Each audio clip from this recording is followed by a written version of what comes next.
Bonjour, bienvenue sur cette troisième vidéo, donc pour le 3 janvier 2023. Je cultive la patience pour ce qui s'en vient.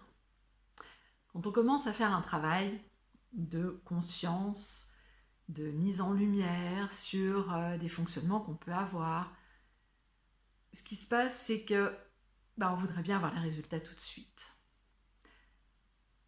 C'est pour ça que j'ai partagé ce parallèle avec le potager.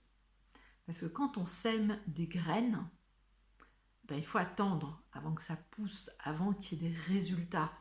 Le plus rapide, au niveau des légumes, je crois que ça va être les radis qui poussent en 3 semaines à peu près, entre le moment où on a semé les graines de radis et le moment où on va pouvoir manger le radis.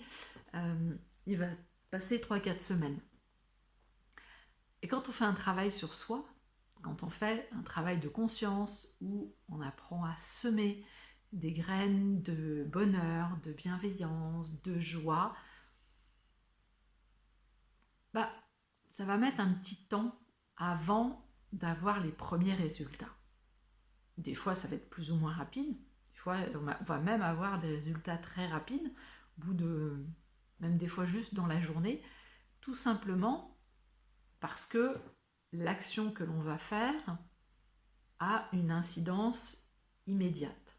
Je donne un exemple. Si j'appelle quelqu'un, je prends un exemple que j'ai vécu il y a quelques années, j'intervenais pour le ministère de la Santé en tant que bénévole au sein d'une association autour de la naissance. Et donc j'avais des frais de déplacement. Et donc ces frais de déplacement, il y avait du retard dans les paiements et ça commençait à m'embêter un petit peu. Donc j'ai dit, je vais appeler la personne qui s'en occupe pour voir où est-ce qu'elle en est, parce que voilà. Moi à l'intérieur, je commençais un petit peu à bouillir de voir que le règlement, le remboursement tardait un peu.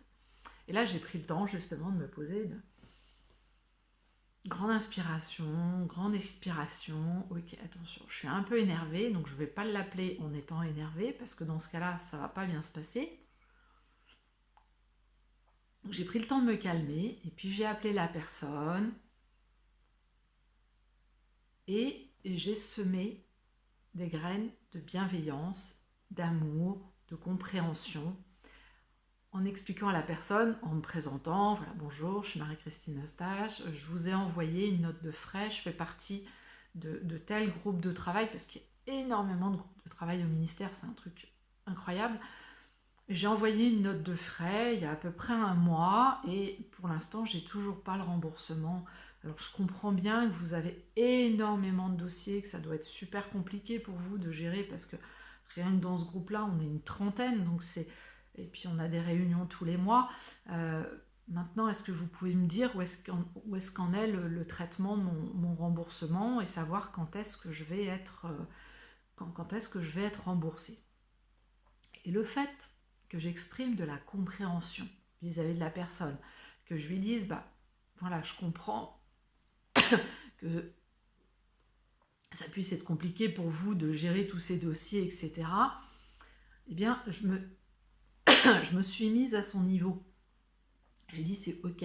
Et donc, cette graine de bienveillance, de compréhension, la dame, elle m'a dit, ah oui, écoutez, merci de votre compréhension et de votre patience, parce que oui, c'est vrai, j'ai reçu ça, mais voilà, on a tellement de dossiers, et puis, mais voilà, vous êtes vraiment super gentil. Écoutez, je prends votre dossier tout de suite, je vais m'en occuper, et je vous fais le remboursement, je m'en occupe là, je prends votre dossier tout de suite.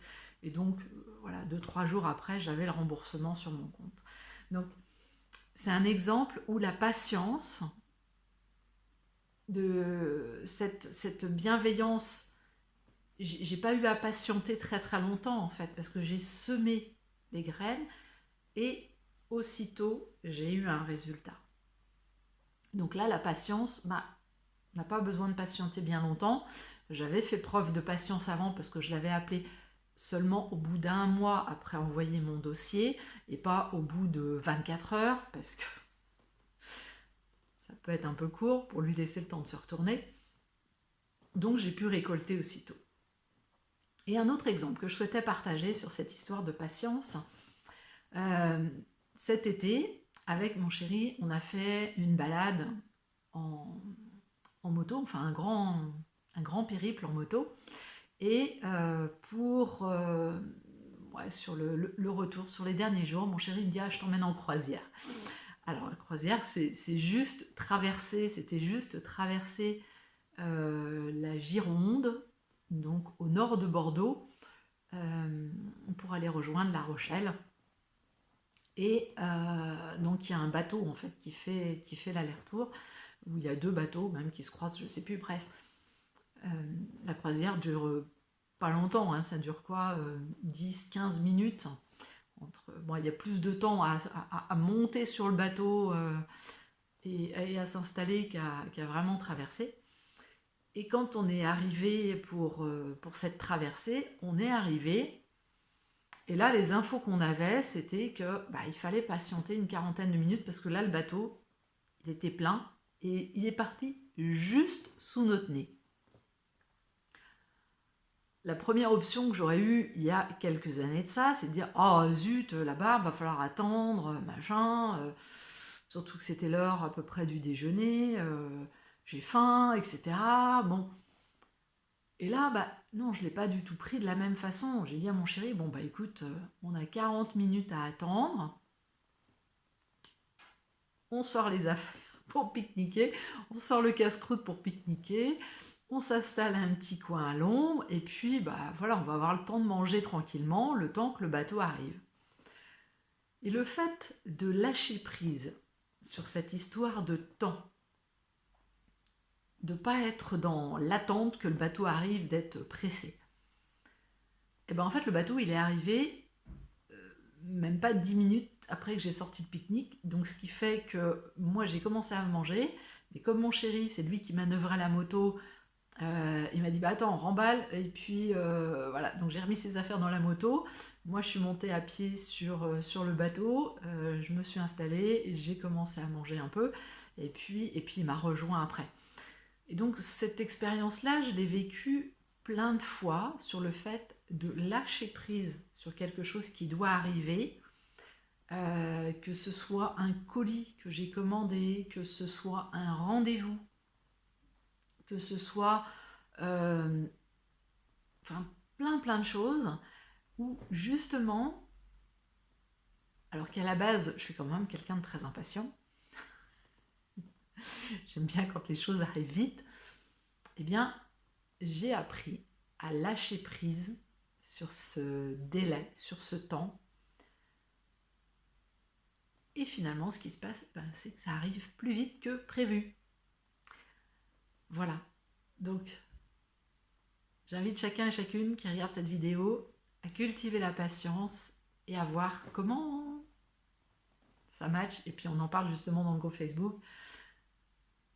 Comment fonctionne cette résistance à la patience, en train de dire j'attends que ça arrive, comment ça se fait que c'est pas là, etc., etc. Je pense par exemple au restaurant, quand on a commandé quelque chose, si on est en train de râler parce que ça avance pas, si on râle intérieurement, et si on lâche prise en disant de toute façon on est là pour passer un bon moment, et puis ça va venir quand ça va venir, évidemment les choses ne se déroulent pas du tout de la même façon. Donc c'est important de cultiver la patience et de shifter cette énergie de je suis impatient, je suis impatiente que les choses arrivent, j'aurai des résultats rapidement, et le fait de dire ok, je vais continuer à semer, je vais continuer à faire les actions, à les poser tranquillement, sereinement, parce qu'il y a des choses qui demandent du temps, et c'est ok que ça demande du temps. Voilà, sur ce, très très belle journée du 3 janvier, et à demain pour la suite.